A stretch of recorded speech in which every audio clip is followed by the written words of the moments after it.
The last session today is devoted to modernism, although, as you probably noticed, every session here is devoted to modernism. And as we will see, the last session is also, in a sense, pre-Socratic in this way or the other. And our first speaker is Joyce Tsai from the University of Iowa. So let us welcome Joyce. First off, I want to thank Ittai and Peter for this generous invitation to be a part of this project. It's an honor to be here and to think through such a complex set of questions. So I want to say that this invitation came at a particularly opportune time. I've been working closely with Rita Berg, paintings conservator at the Midwest Art Conservation Center, on the treatment of our monumental triptych. Here we go. On our monumental triptych, Carnival from 1943 by Max Beckmann. Just a few weeks ago, I received a new batch of images that might reveal changes in Beckmann's composition. Transmitted light and transmitted IR photos appear to indicate that Beckmann scraped away major portions of his painting and reworked it substantively. UV illuminated areas show where Beckmann used different pigments that matched more or less visually, but were at the level of chemical composition quite different. Additionally, micrographs revealed curious craters, or more accurately, broken protrusions. A great deal has to be done to assess what we're seeing or how to address it, but it seems that this might be an instance where metal soaps have formed. It's a phenomenon that will impact, according to the experts at the Rijksmuseum. Thanks for being here. And also being the impetus for this project, the majority of art in collections. So the more I started thinking about the ways we characterize the craters we were seeing, I started thinking about it in terms of A, material degradation that results in flaws to be fixed, or we could think of it traditionally as inherent vice that we could try to mitigate but not resolve. But as I started to work on this paper, I learned that the Active Matter's organizers and members of the conservation science community has offered a third term to describe the formation of metal soaps and the protrusions that results as an instance of molecular self-assembly. That we could even begin to describe whatever it is that's happening with our painting as degradation, vice, or self-assembly points to the instability not only of materials, but also our sense of their meanings and the possibilities of treatment. So I open with our Beckmann triptych because it's been the focus of my present research, but also because the painting itself bears the traces of different ways of thinking material, intention, and treatment that's evolved over time. It's ideally suited to explore the cultures and values of conservation as it pertains to modernism, and I'll have more to say about this at the close of the talk. But, and bear with me, given the thrillingly exploratory nature of today's meeting, I thought I would offer a snapshot of the cultures of conservation at mid-century, and certainly of modernism, by looking at a novel published in 1955 by William Gaddis. Entitled The Recognitions, it's nearly a 1,000-page brick, replete with scathing satire and dense prose, littered with obscure references, and it was pilloried for its experimental style and difficulty when it first came out. I'm really selling it well, I know. But one of the chief protagonists is named Wyatt, a would-be artist who, after refusing to pay off a critic for good reviews, became a paintings restorer, architectural draftsman, and a forger instead. The book is deeply invested in matter, technology, art, and truth. Small topics, I know. And I'll call attention to two passages separated by hundreds of pages that focus on technical imaging. I want us to hear the language used in each passage to describe the role and the importance of technology in each. So to set the stage for the first scene, Wyatt is meeting Basil Valentine for the first time in the home of Wedepohl Brown. Great names.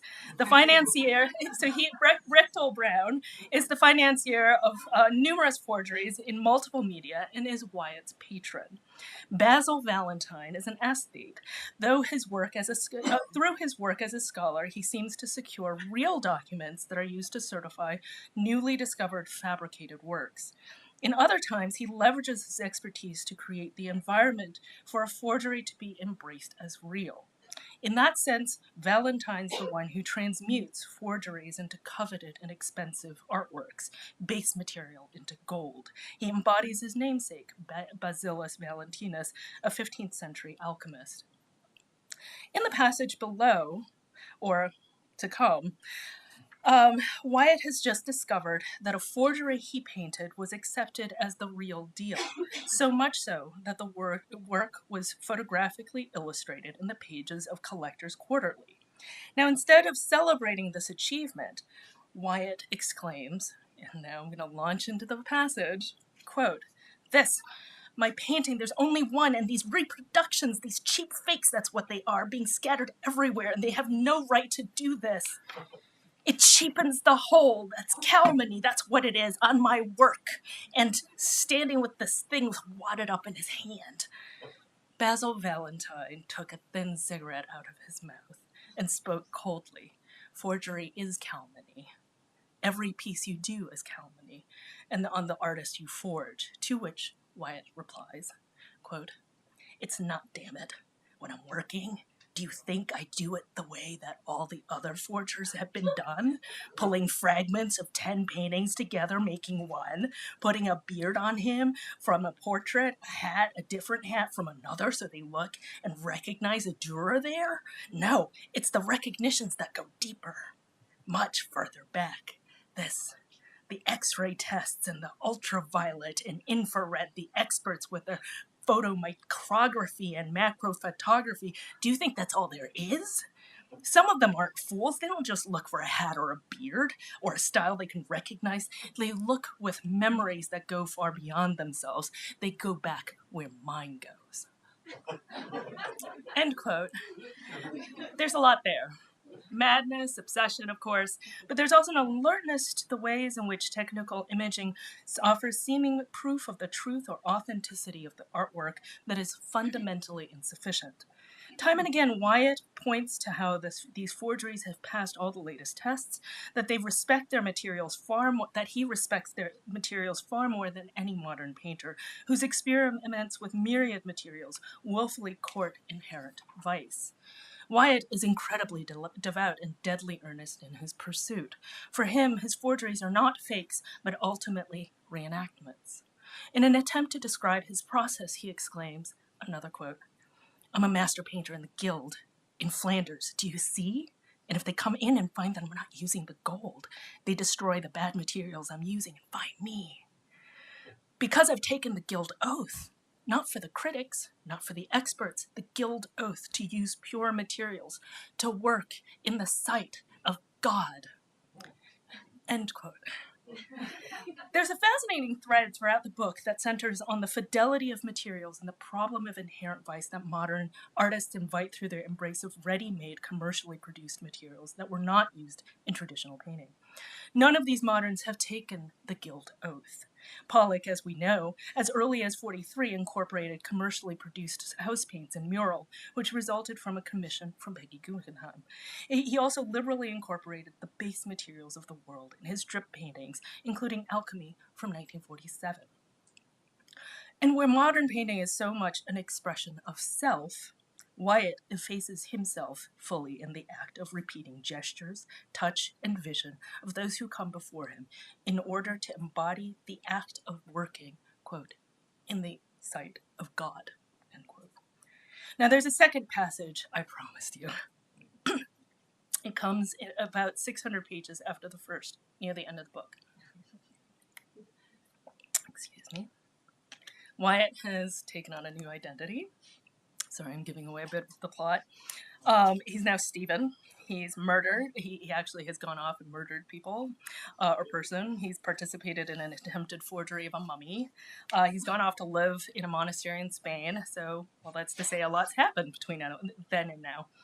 In this scene, he's taken talking to a visiting novelist and working on restoring a painting with knife in hand, scraping away at the surface. The novelist is alarmed at how he's approaching the task of what should be preservation and points out that much care should be taken to do such delicate work. To which Wyatt/Stephen replies, quote, it's kind of long, you'll say, I should have microscopes for this delicate work. Yes, egg white, egg yolk, gums, resins, oils, glue, mordants, varnish. You'll be surprised at how they're put together just to bind the pigments. We could take X-ray pictures, infrared, ultraviolet, layers and layers of colors and oils and varnish, and the dirt. The dirt.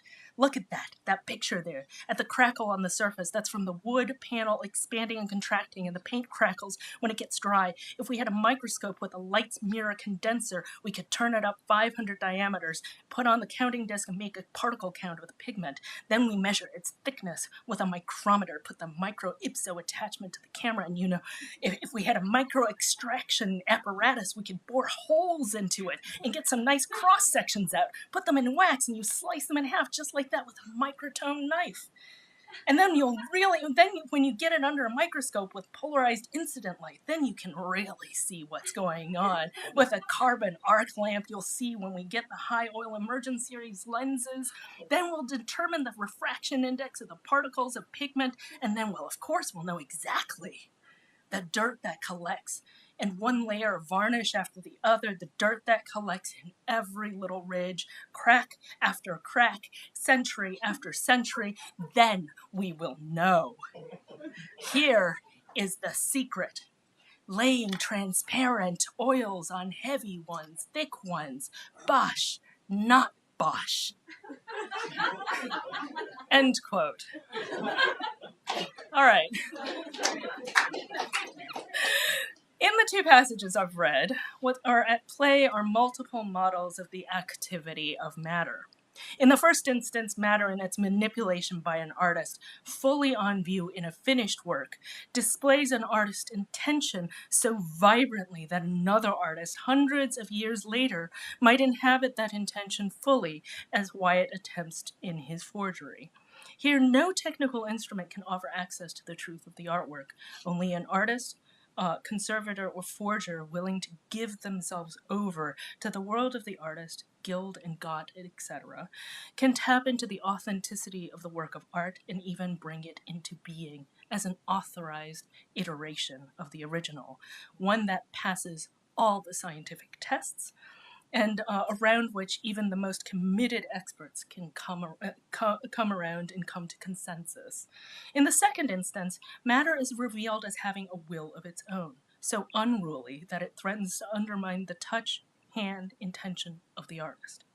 Matter in that second instance is too alive and too active, and it's striking here that the emphasis in the second passage is on techniques that are fundamentally invasive and also branded. Light's mirror condenser. These techniques of dissection might yield revelations of what is or is not the result of an artist's hand. In a curious way, the second passage insists on the deadness, or perhaps more accurately, the fixity of the object under scrutiny to arrive at truth. The Recognitions was written in the late 40s and early 50s, published in 1955. Gaddis studied at Harvard precisely at the time when the fog was pioneering the use of technical imaging to inform the conservation of artwork. People like George Stout, and I have to just give a shout out to Iowa here because he actually graduated from the University of Iowa. The book comes at a very transitional moment in art conservation practice and science. As I suggested with the example of Pollock, the revision of the appropriate materials and approaches to art making as well. What's striking to me about these two passages, seen in relation to the novel as a whole, is that the questions they raise are those that have defined and justified different approaches to art conservation and modern contemporary art practice, truth to material, intention, which always have to be negotiated through the perceived objectivity of scientific or technological analytical perspectives. Gaddis's book arrives and describes, in one sense, the height of modernism, but it also stands at the threshold of an utterly transformed conception of the work of art. It comes at a time when process becomes ever more central to artistic practice, when the ephemerality of materials is becoming all the more apparent through innovations in material science and conservation, and simultaneously when the value of art is increasingly assessed in the market in monetary terms in all sorts of different ways. At this precipice, we find that the work of art is presented in at least three ways: as an object to be repaired, as a living being born with the stain of inherent vice, and as a corpse to be dissected for the benefit of science. As conservation evolves, the metaphors for art and its care always accrue. Caroline Keck, writing in Handbook for the Care of Paintings, published in 1965, remarks that the discipline of conservation or restoration cannot attend merely to superficial problems. And here she writes, quote, "Appearance is vital. Paintings are made to be looked at, but so many paintings that are visually satisfying are in need of succor. A woman who has cancer can look better after a trip to the beauty parlor, but she still has cancer. Dangers must be recognized, and this requires special understanding. If you can save a picture before it goes to pieces, it won't need to be restored. You can preserve it." End quote. So that's 1965, Caroline Keck. Here we have yet another conception of the work of art, that of a painted to be diagnosed and treated for the sake of longevity. So we have multiple philosophies of art, restoration, conservation, preservation in these cultures at mid-century, each of which have had profound impacts on how specific artworks are treated. And we can trace these shifts, I would argue, by attending to the treatment history of R. Beckmann. And I'll return to where I started with Carnival. We know from Beckmann's diary that he painted the monumental triptych under duress. Beckmann emigrated to Amsterdam shortly after he witnessed how transformed Germany was under Nazi rule in the early 30s. Throughout that decade, he tried to secure papers to move to the United States, but just before he could realize that dream, Nazis occupied Amsterdam. Now, Beckmann was not Jewish. He was internationally renowned and just quiet enough about politics to allow him to continue working even under occupation. But we also know that Carnival was made in the face of material shortages. I think that's also confirmed in the UV images of the use of two different pigments that visually match, in the technical imaging and analysis that have revealed that the two side panels were executed on artist-prepared grounds, and the center on commercially prepared canvas, I should say.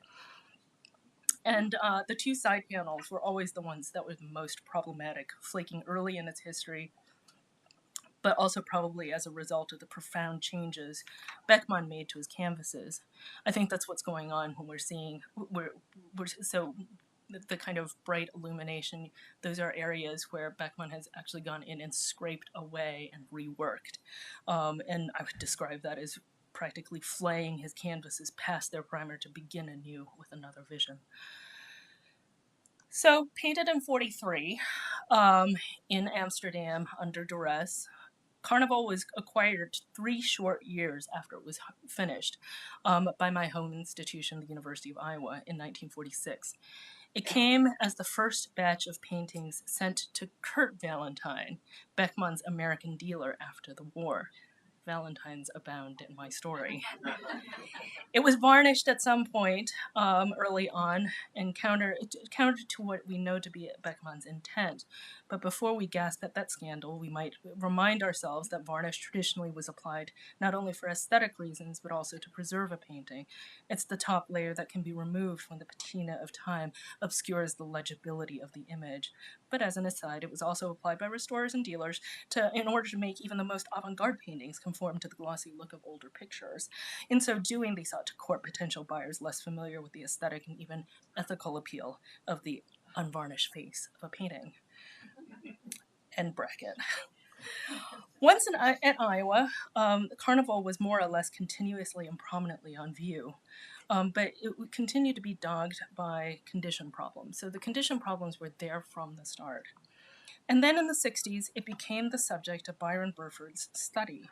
And we see, microscope, Beckmann, Burford was a painting professor who had an interest in paintings conservation, and after consulting with Caroline and Sheldon Keck, secured the resources necessary to establish a conservation studio at the university with the hopes that they were going to train a generation of students.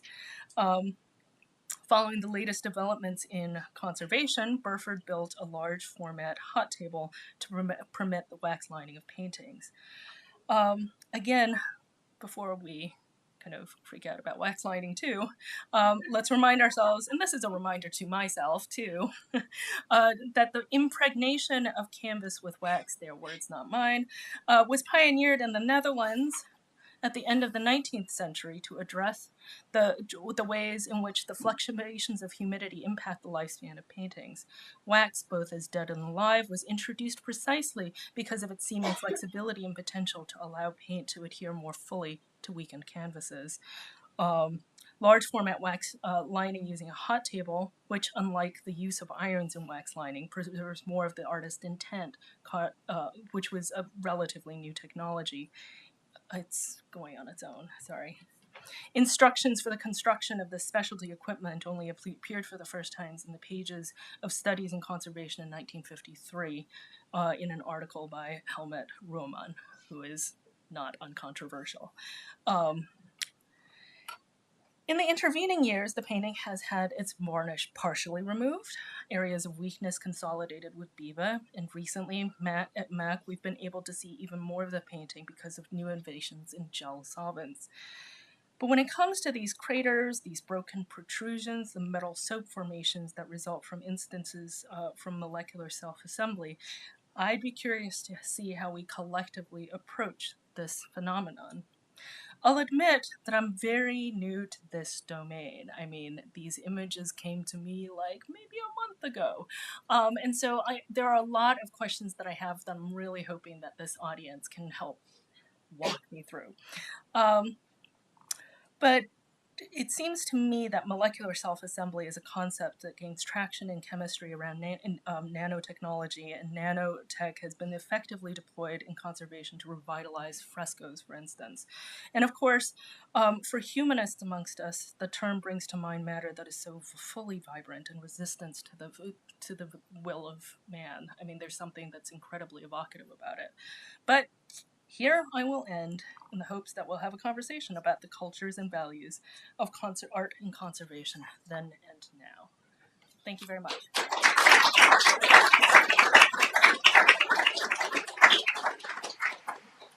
Thank you, Joyce. And the next speaker in this session is Claudia Wedepohl from the Warburg Institute in London. Please, Claudia.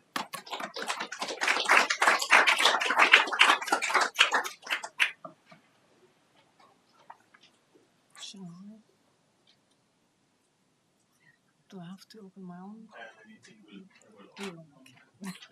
So in the meantime, I extend as the last speaker. It's going to be a little bit more theory, I'm afraid, although it's late in the day. To the organizers, it's also for me a great honor to be here and to listen to these very inspiring talks. So we're talking about A.B. Warburg as the last sort of person in the modern section.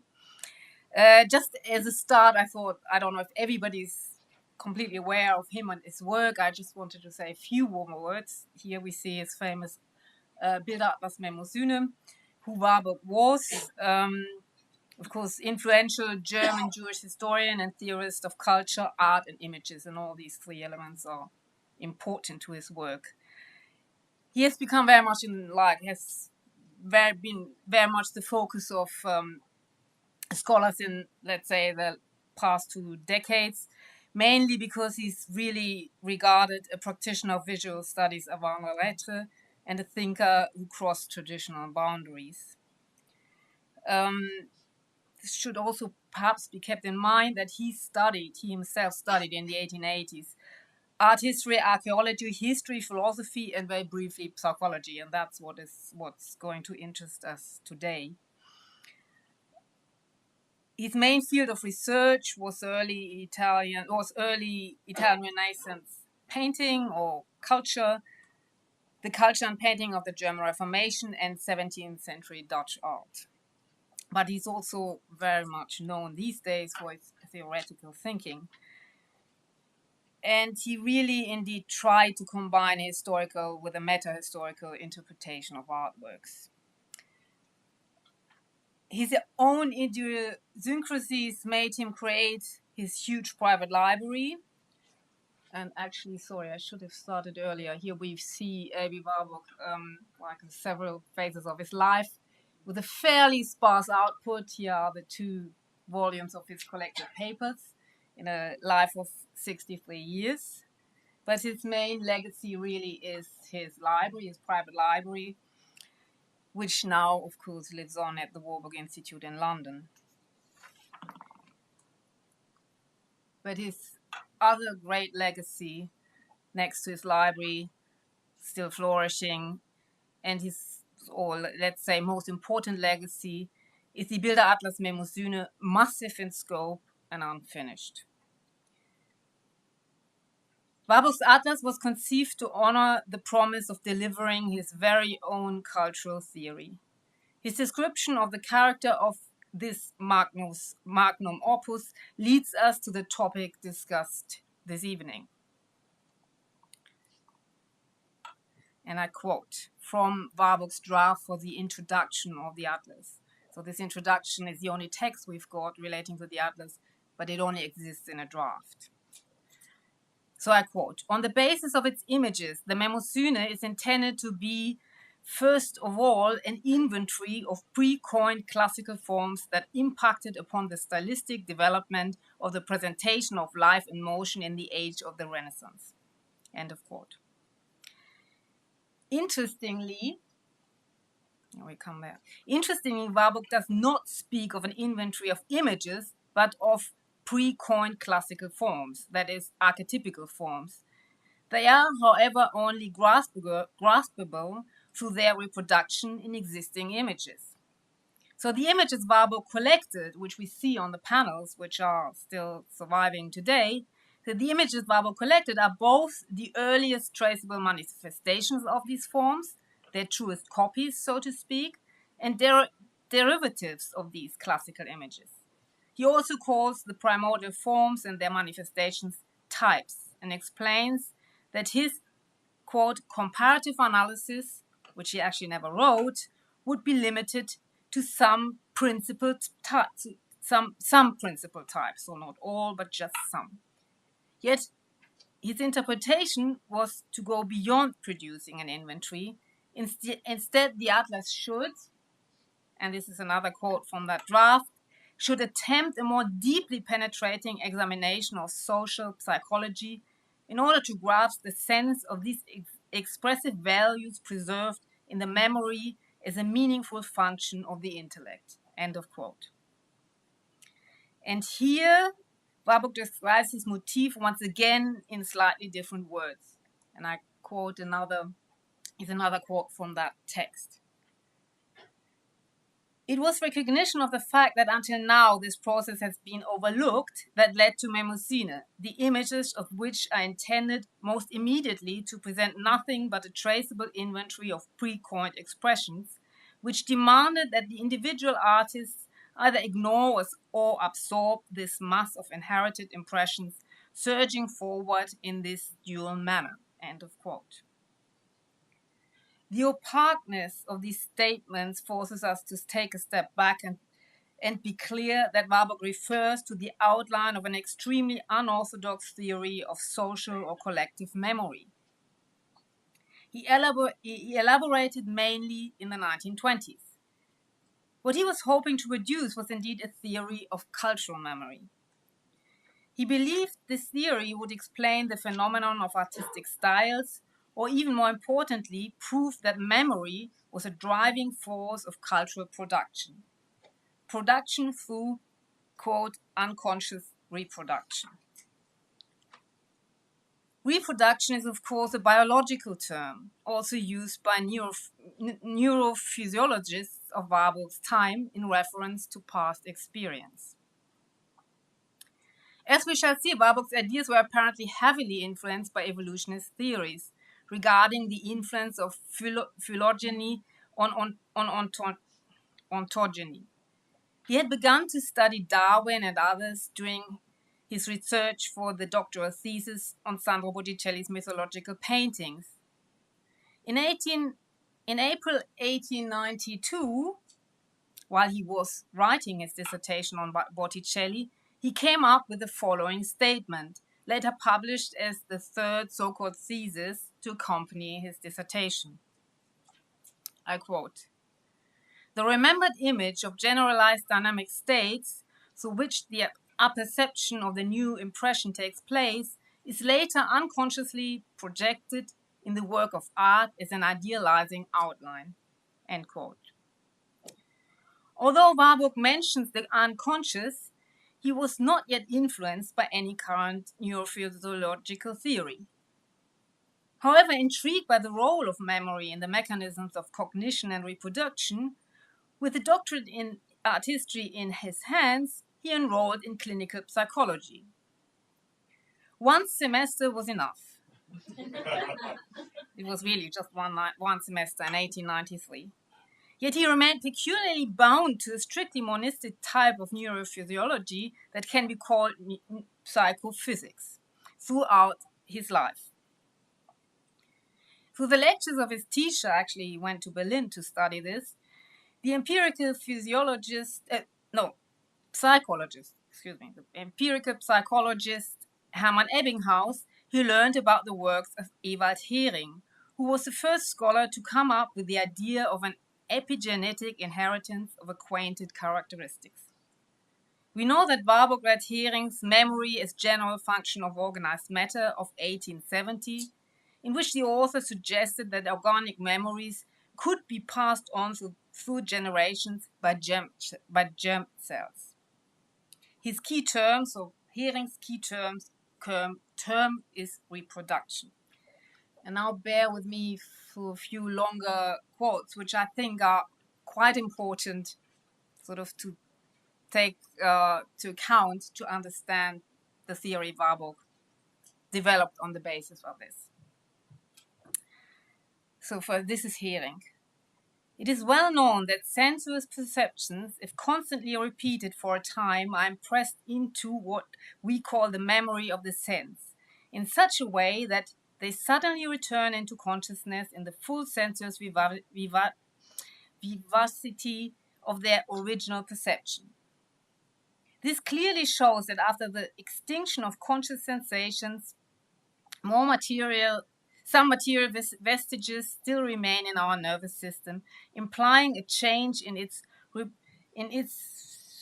molecular and atomic structure by which the nervous substance is enabled to reproduce such physical processes as they are connected with the corresponding physical processes of sensations and perceptions."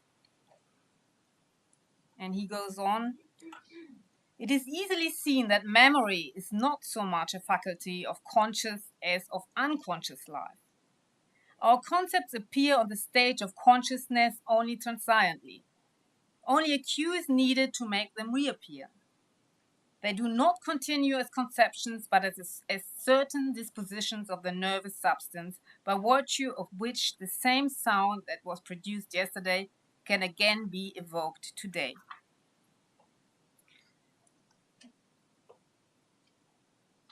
Sorry, here. No, there's something. And I've got, and the last one, which I don't have on the screen, this is again Hering. "All functions necessary for correct perception, which at first operated slowly and with difficulty, with the constant help of consciousness, are afterwards reproduced summarily and without intensity, sufficient to push each single link of the brain beyond the threshold of consciousness. Such chains of unconscious nerve processes, which at last end in a link accompanied with consciousness, have been called unconscious change of perceptions or unconscious conclusions." End of quote. So Hering believed the habits of their parents would become part of the children's genetic makeup. He pointed to a difference between instincts and learned behavior, and explained such instincts as a function of past experience. According to this theory, any human being reproduces his or her memory in a certain reaction to a certain stimulus from the past when a physiological effect is repeated through an electrochemical signal. Psychology thus becomes an unconscious part of the human genotype. A kind of sense memory is constantly reproducing images of the past. Warburg transferred Hering's ideas of image production in the brain as a chain of causes and effects into the realm of image production in the world. This idea shapes his concept of the unconscious afterlife of antiquity, so his famous Nachleben der Antike, one of his sort of the motto of his research is such.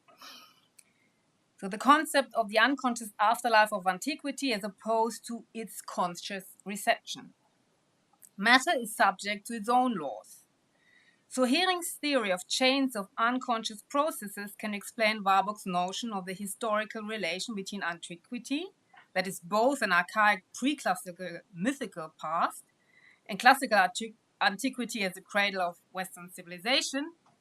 So between antiquity, the Middle Ages, and the early Renaissance, as a gradual process of adaptation and transformation, including conflicting responses. But how did Warburg indeed compare an artifact to the tissue of the brain? The clue is the symbolical meaning of any artistic product. Symbolic content is in itself not a real material image, but an idea.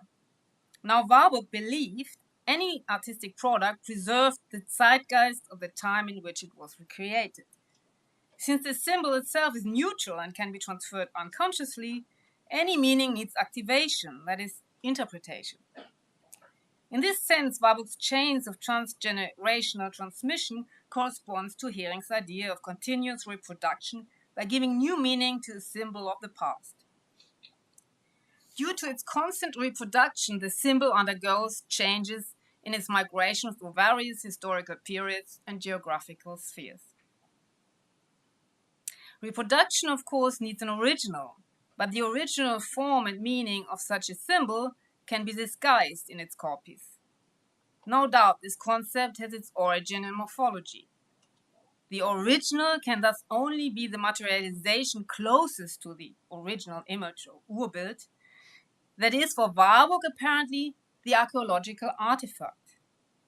All later reinventions are copies of this model. Yet we shall see that how conscious recollection and selection plays out too in his theory. With all this in mind, as complex and somehow crude as it appears, we shall look again at Warburg's own words. After 1892, they clearly prove his reflections on Hering's theory. In 1901, for example, he calls the memory of antiquity a function of organized matter. In 1905, he mentions, quote, unconscious inherited dispositions.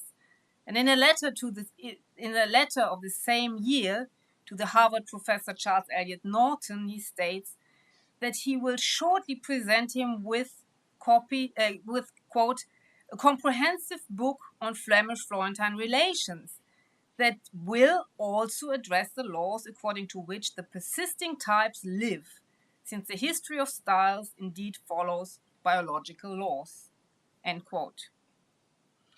The letter to Norton followed a successful lecture on the influence of northern Italian prints on Albrecht Dürer's earlier pathos-laden inventions. And here are some of the images Warburg used to basically illustrate this chain of transmission. Here we've got the Dürer drawing, here we've got the northern Italian print, and a similar sort of, it's always the subject is the death of Orpheus. We've got Mantegna, who's meant to be sort of also the creator of the print, with the scene of the death of Orpheus, and two ancient, two sort of antique prototypes, so to speak.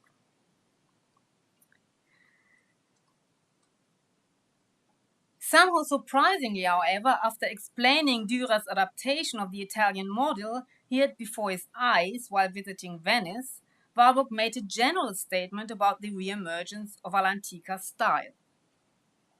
He claimed that the discovery of the Laocoon group in 1506 was, quote, only a symptom of an internally deeply sensed style historical need, end quote. Apparently an unconscious, uncontrolled force.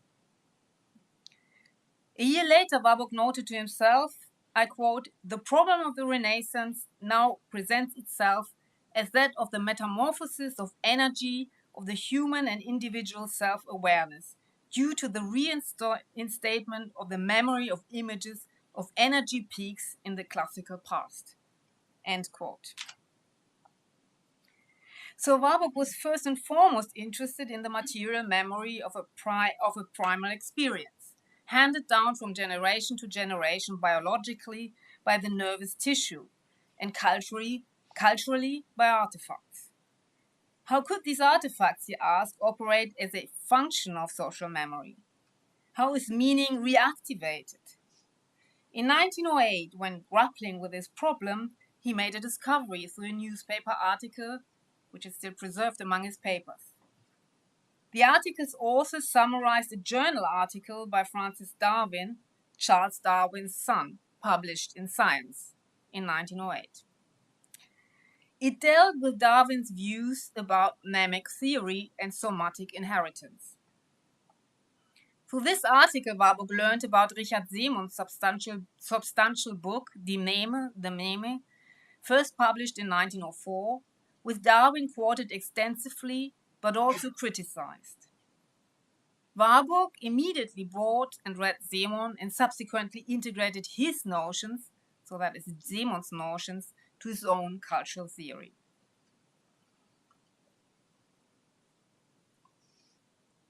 The zoologist Richard Simon, who had developed his own theory of mnemic biology and had found a better definition for the traces left by experience on the nerve tissue, thus became the second highly influential author on memory for Warburg.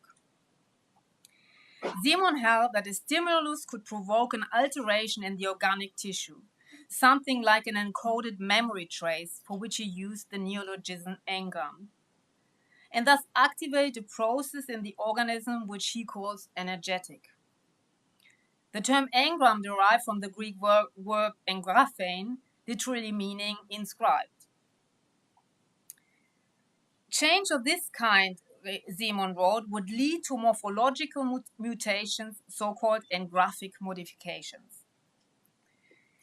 To define these presumed physiological alterations, that is, retaining the residual effects of former stimuli as part of a complex unconscious memory, Simon introduced another Greek term, neme. That is the title of his book.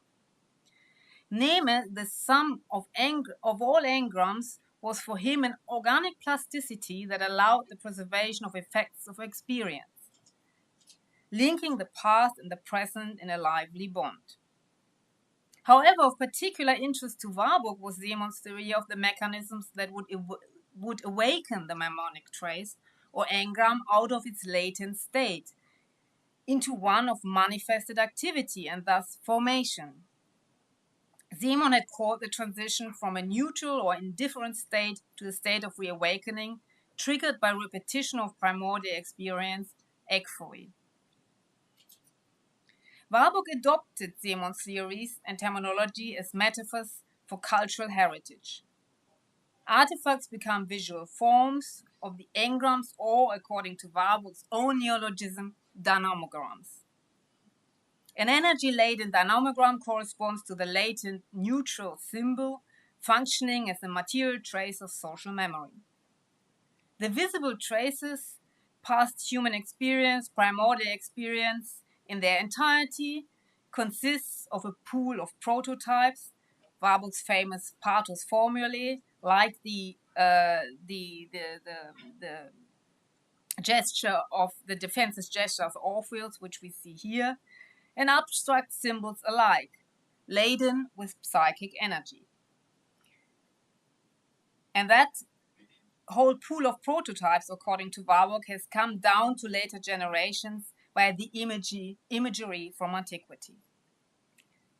In some, whereas the ability to live, relive, and express fundamental emotional experience is indeed innate, the selection of specific prototypes is controlled by will. Clearly, Simon offered a new vocabulary to Warburg. His work even implied that the mythical concept of memory, both individual and social, could be proved through the human sciences. Thanks to Simon's work, Mnemosyne became a key term and a leitmotif for Warburg. The multi-phase term does not only relate to the Greek goddess of memory, but also to both a faculty of the mind, as conscious memory, and an inherited faculty of reproduction of the past experience, as unconscious memory. According to Warburg, each artifact's symbolical meaning is a product of both unconscious and conscious memory, namely the result of an impulse-driven, uncontrolled reaction like succumbing to emotions, and a controlled reaction like ratio-driven selection among existing models, such as the sketches after classical artifacts which Ghirlandaio and Raphael, whom he discussed in his studies, collected, or like the Italian prince Dürer saw when he sketched this, or when he drew his Death of Orpheus. Yet the artifact is also a mirror of both a period mentality and the mind of his maker. Whichever kind of memory prevails defines its symbolical meaning. Subsequently, its symbolic meaning becomes a point of orientation for future generations. I think to save a little bit of time, I've leave one of my sections. In his lecture on Rembrandt's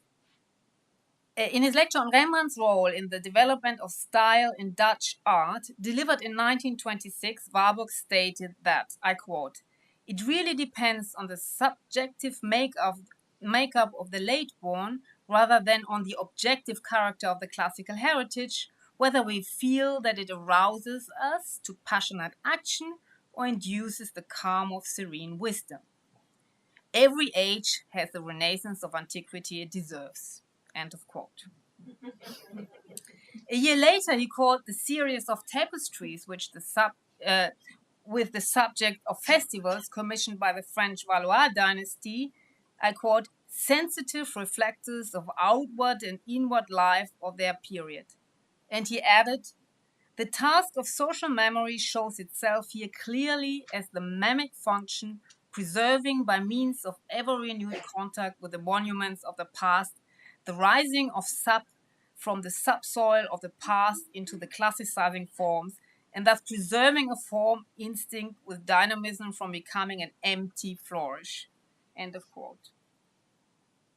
And finally, again in his draft for an introduction to the Bilder Atlas, he concludes that, here's the quote, "The Italian Renaissance sought now to absorb this inherited mass of engrams in a peculiar twofold manner. On the one hand, it offered welcome encouragement for the newly liberated spirit of worldliness and gave courage to the individual struggling to maintain their personal freedom in the face of destiny, to speak the unspeakable. However, to the extent that this encouragement proceeded as a mnemic function, in other words, had already been reformed once before by art using pre-existing forms, the act of restitution remained positioned between impulsive self-release and the conscious and controlled use of forms, in other words, between Dionysos and Apollo, and provided the artistic genius with a psychic space for coining expressions out of his most personal formal language. Conscious memory leads to selection." End of quote. The willful act of Mnemosyne, and here we see the inscriptions to, on the left, Warburg's library in Hamburg. The building opened in 1926, and this is the inscription on the lintel at the entrance of the Warburg Institute today, built in 1957. The willful act of Mnemosyne, consciously remembering and reviving the past, is evoked by the inscription Mnemosyne over the entrance of Warburg's library. According to Warburg student Edgar Wind, the inscription's didactical, even psychagogic function was, quote, a reminder to the scholar that in interpreting the works of the past, one could say, unwrapping original ideas and forms and reconstructing continuous chains of transmission, he is acting as trustee of a repository of human experience. End of quote. In other words, lessons from the past. It's also, quote, a reminder that his experience, or the scholar's experience, is in itself an object of research, that it requires us to use historical material to investigate the way in which social memory functions. In one of his last statements about the nature of his library, presented in a speech given in July 1929 at a doctoral ceremony for students affiliated with his library, Warburg refers to his motto Mnemosyne by calling the institution, quote, a filter system for retrospective sober-mindedness, whose mission was to prevent succumbing to both emotions and unreason. He was deeply convinced that the classical antiquity was both origin and basis of European civilization, and as such objective in its character. The Italian humanists he held had restored the classical heritage through scholarship and paved the way for the European Enlightenment and the scientific revolution. He saw himself and his institute in this tradition, as the text of a lecture delivered before members of the Hamburg Chamber of Commerce in 1928 reminds us. He had set off to find a scientific answer to the question of the formation of style. And this is the last quote.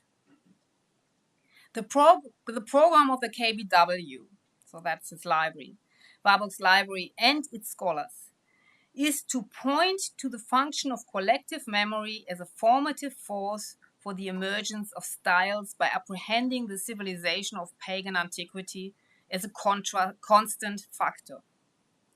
The variations in rendering seen in the mirror of the period reveal the conscious or unconscious selective tendencies of an age and thus bring to light the collective psyche that creates these wishes. Thank you very much. Thank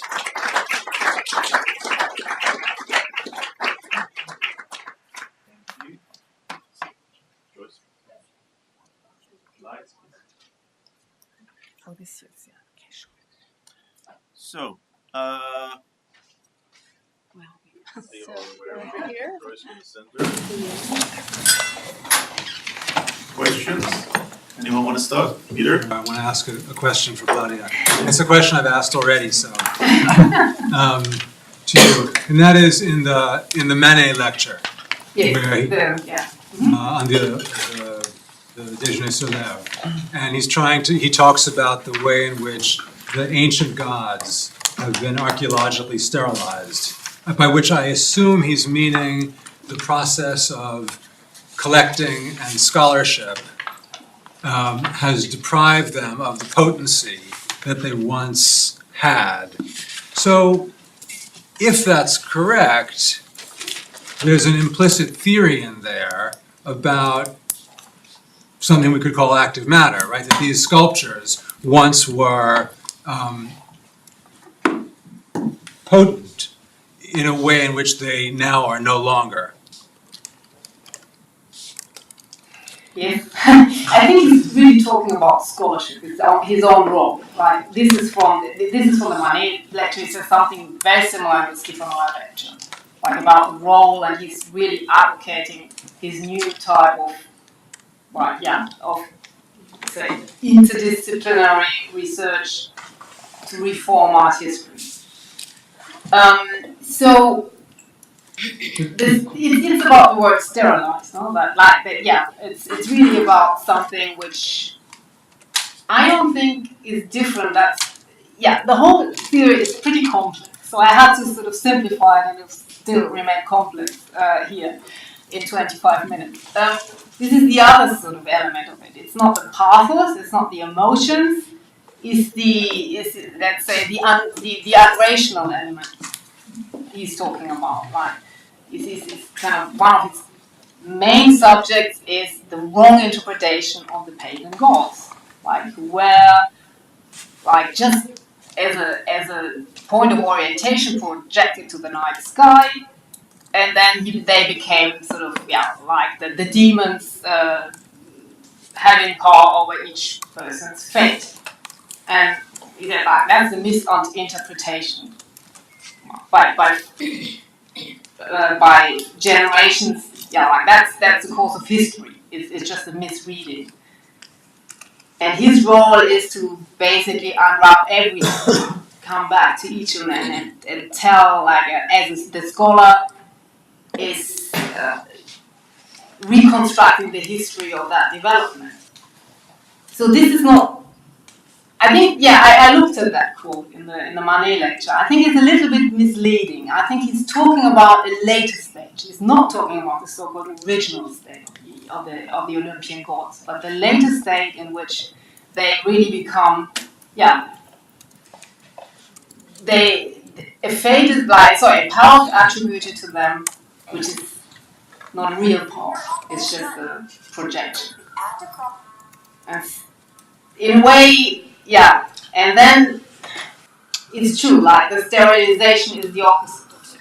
It's like, the power is deactivated. I mean, the sterilization, just with this, the sterilization is Nietzsche talking, is Warburg talking Nietzsche. You think? Is a Nietzsche quote? Could be.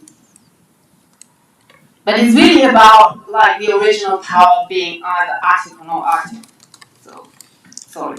The longish one. Do you have a question? Yeah, a question for Joyce.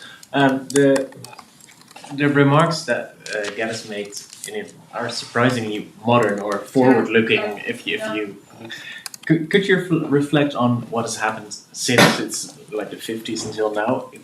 Do you think because it's basically the questions that conservation is still grappling with today, so has nothing changed? Has conservation stalled in a mid-50s mindset provocatively?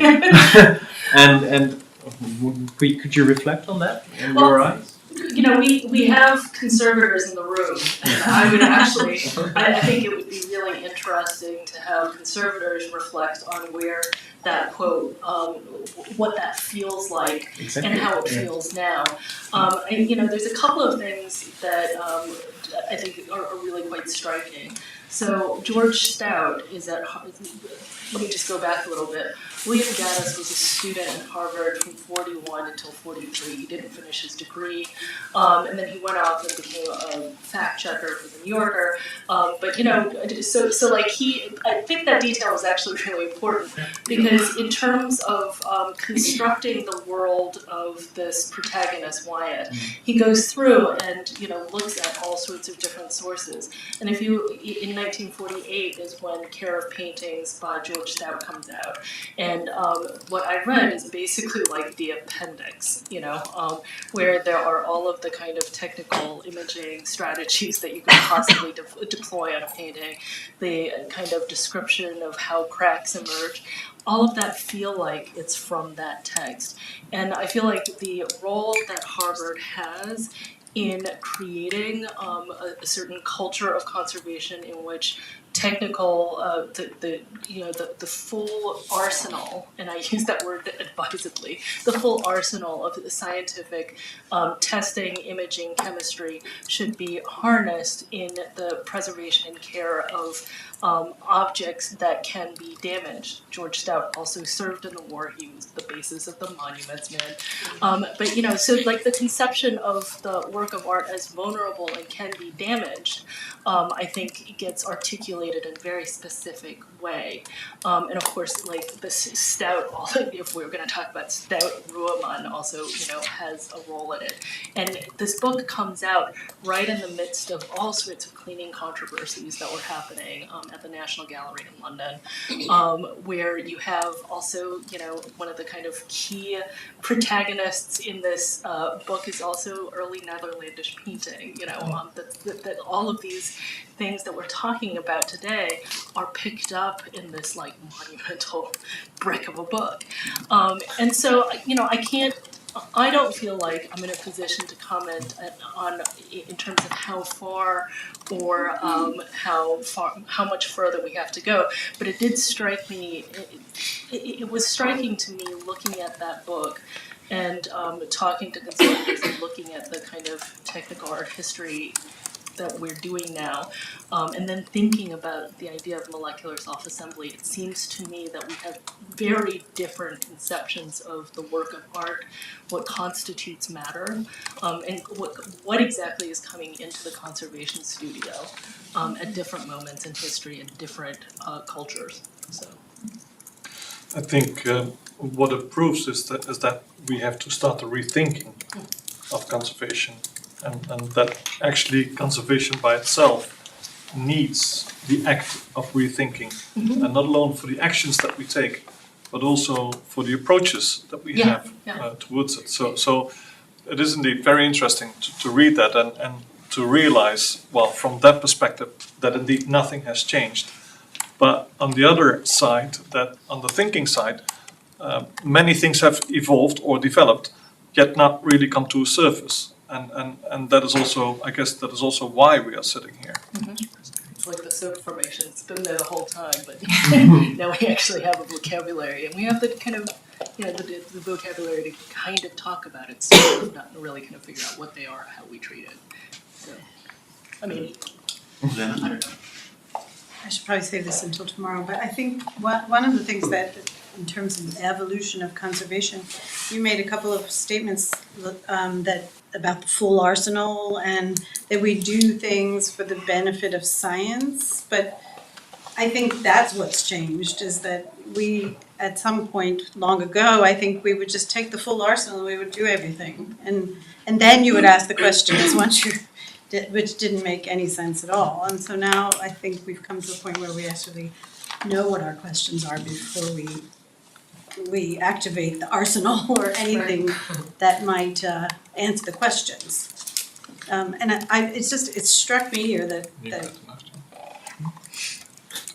in my profession, which is mostly contemporary art at the moment, we're preserving things that maybe aren't matter at all. And many people here just are not showing images, and in my world now, I have to think more about preserving concepts and what they mean. And I think the Warburg discussion is really interesting because we are looking at things that are, from that there's this sort of memory.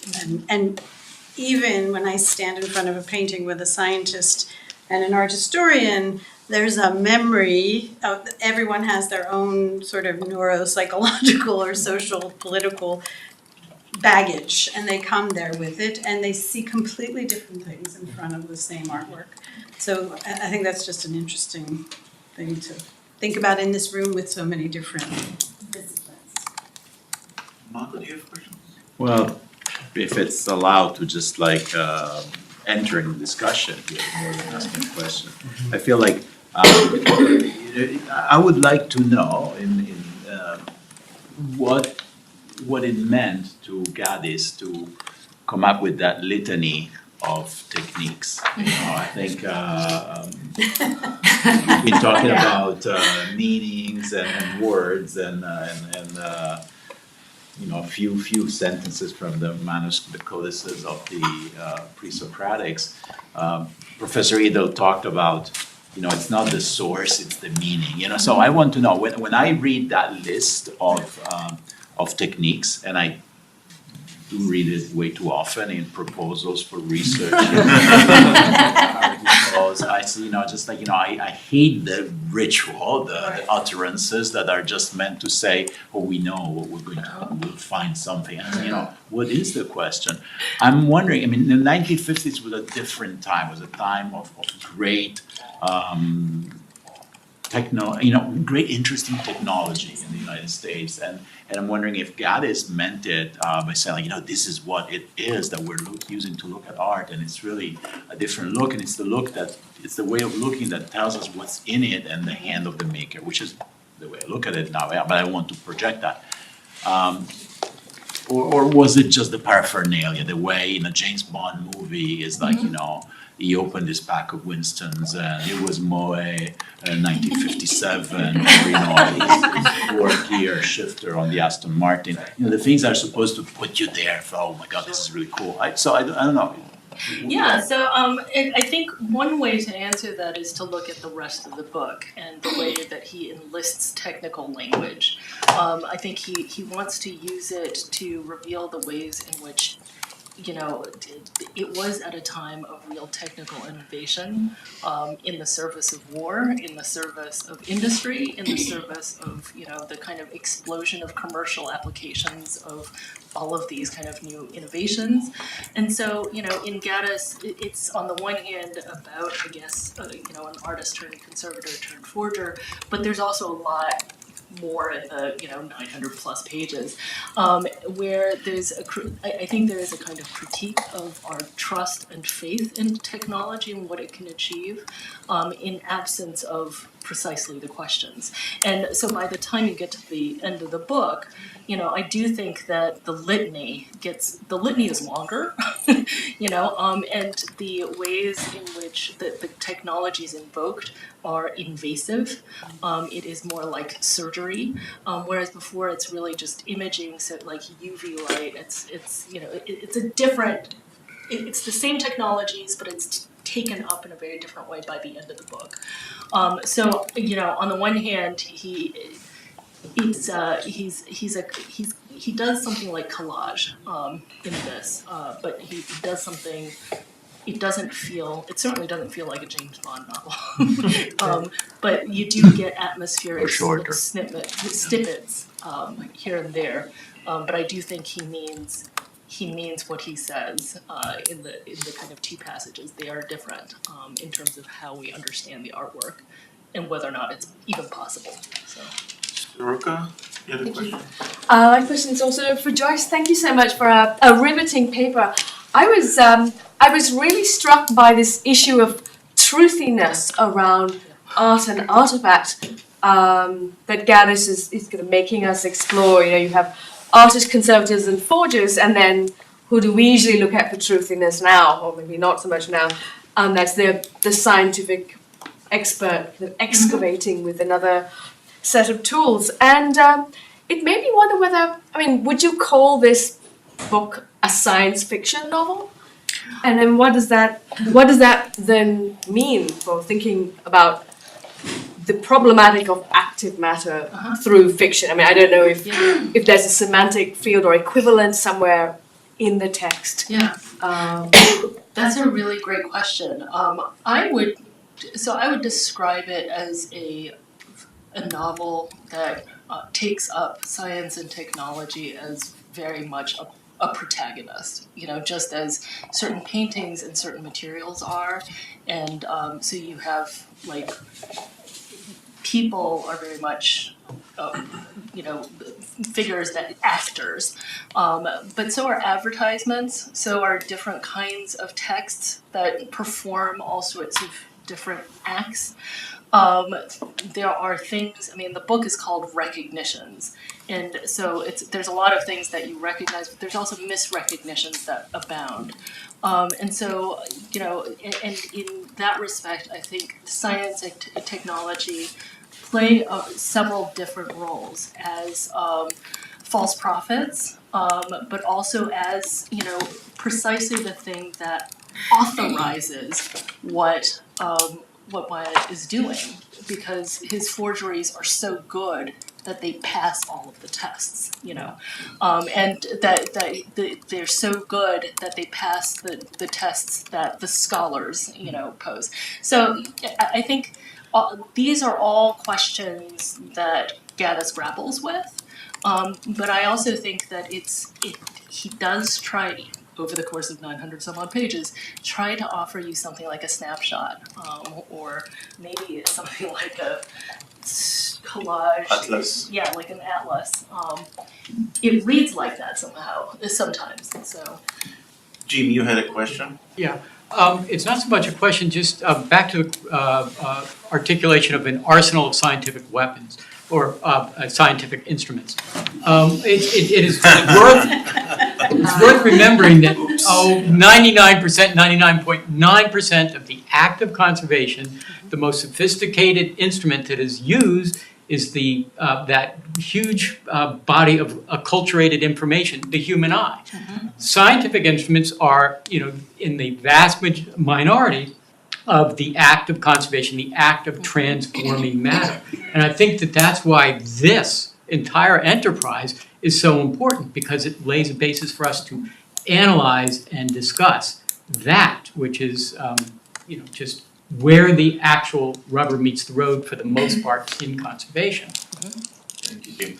I have a question for both of you before we close. I mean, Joyce, you was using the word harnessing, and Jim now was talking about the arsenal, so to speak. And what about maybe the 20th century, or the first half of the 20th century? That is this constant desire to grasp the world. Both Abbey and his atlas, and Gaddis and his arsenals. Both in terms of conservation, but also image, which, you know, organizing images on a board is a form of conservation of knowledge, or reorganization of knowledge as it is depicted in the reproduction in itself. And so I wonder to what extent we can think about actually the 20th century as that moment in which the concept, or the way in which we deal with these concepts of material and maybe even active matter, are more about the need to try and harness everything, or the desire, this impossible desire to have the entire world as part of your arsenal, or as a part of your study or examination. I think it's mainly a question of methodology to find really like, he never came up with a theory which was consistent as such. Yeah. It was just elements of a theory, very eclectic. And the atlas, well, as we know, it was unfinishable. So he didn't like develop the tools to grasp it, but he had this. Yeah, the attempt was certainly there to come up with something very fundamental that would change completely. And he always talks about methodology, his discipline. But that's the boldness probably of the time. Yeah. This is like art history was a very young discipline when we studied it. It was very much still informed by aesthetics. And it was the science, I think it was really the sciences offering a whole new world of approaches to the classical art, to the humanities. A deep reformation. A man with a sort of a massive goal which was unreachable for him. So I think one of the things that happens in Gaddis's novel, and I feel like by the time you get to the 50s, the Second World War has happened, and that kind of that impulse to totalize, and to kind of master, dominate, harness, all of those words become deeply problematic, and there's a vocabulary for that too. It's called instrumentalization, and you know. This is, and that's a kind of language and a vocabulary that Gaddis is not unfamiliar with, and I would argue that novel and its kind of sprawling attempt at kind of giving you an impression of everything in the world also captures the madness of the entire enterprise of post-war American capitalism, and the ways in which, you know, it's this single artist trying to hold on to something like truth and authenticity against the backdrop of everything that has happened in the Second World War, and on top of that, living in the age of soap operas. I mean, there's an entire kind of storyline in the book that has to do with the creation of a martyr and the forging of relics and the transformation of that story into an actual soap opera that sells contraceptives and sleeping pills. So, like, you know, it's a great. There's so many different kind of threads in this novel that I feel like everybody in this room should read it. Next meeting we'll read it together. Take a second. Thank you very much, everyone, for your presentation.